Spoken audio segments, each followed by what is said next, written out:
Through your literature review, you should achieve two different objectives.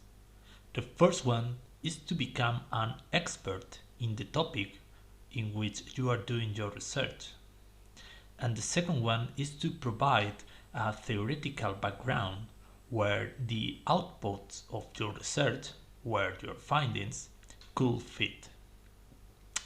But obviously, when you start your literature review, it means at a very early stage of your dissertation, you are unlikely to know exactly which direction your investigations are going.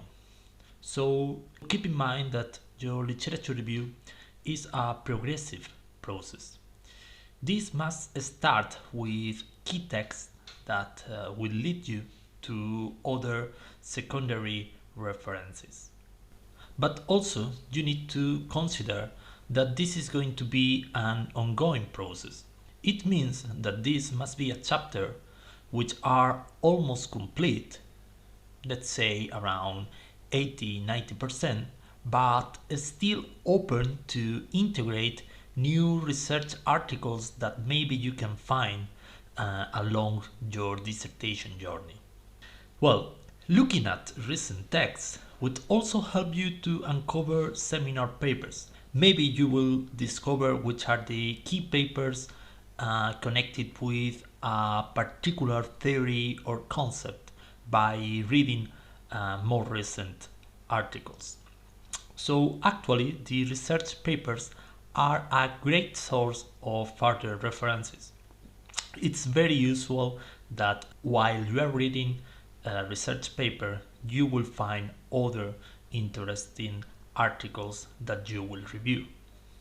So keep a record of what you have read and what you want to reproduce and use for your dissertation, and also how these different articles connect with each other. Also, there are some reference software that you maybe can integrate in your Word document. Some popular software for referencing are Mendeley, Zotero, or EndNote. In the literature review process, first you should concentrate on establishing the basic framework on your topic.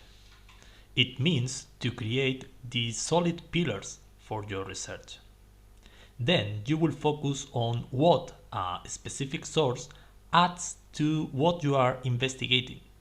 It means that you will be adding specific pieces in order to add the knowledge for particular concepts or theories that you are covering in your literature review. In order to follow this process, maybe you can use some useful questions such as what do I know already? What am I looking for in this source? What do I think I need? What is useful or different in this source given my existing knowledge and interest? How does this source fit in the wider literature?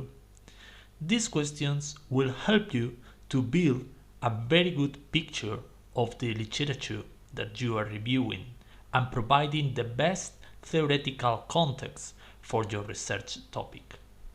As you will see, it's quite easy to read and make notes, but much harder to turn these notes into your written literature review.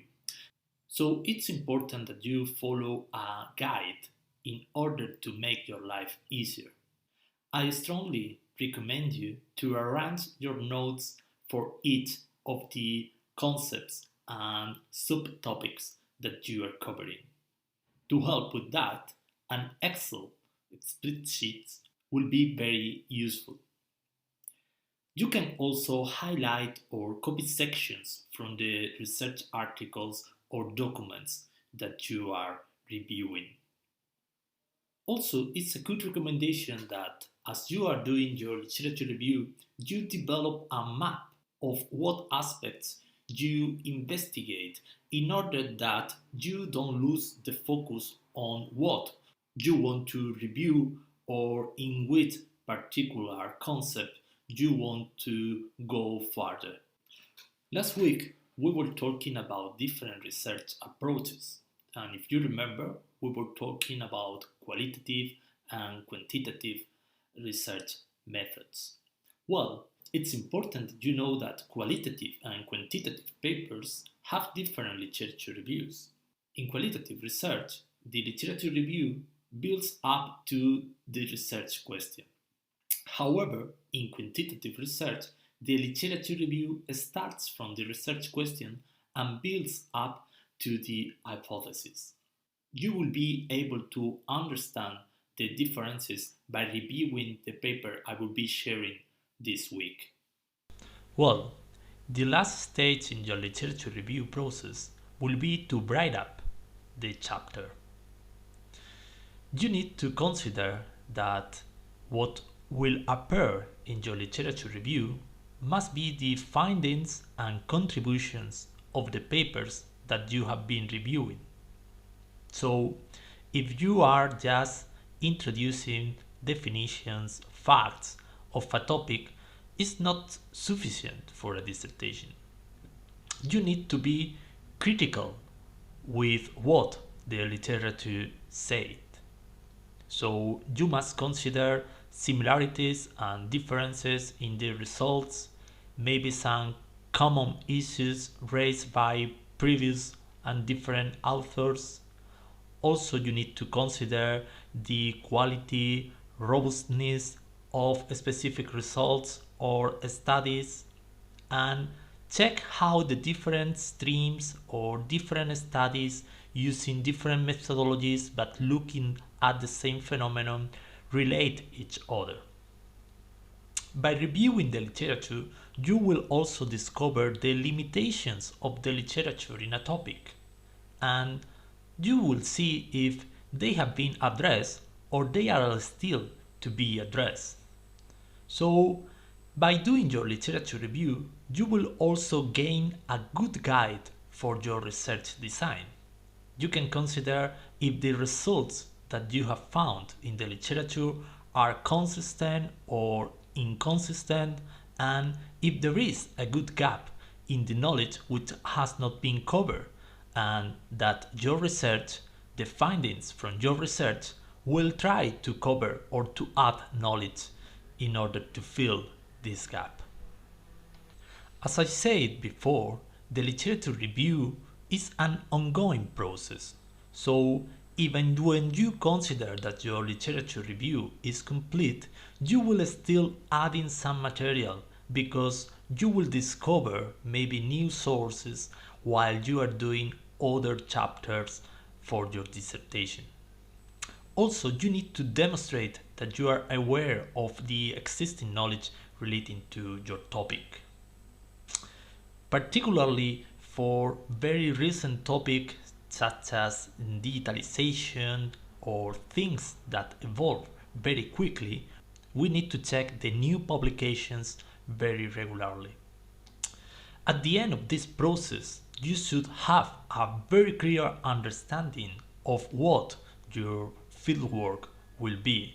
So, as I said, this will help you to develop your research plan. When writing up, the literature review should be about 3,000–4,000 words. When you finish, it would be good if you share a draft with your supervisor in order to get some feedback from your literature review.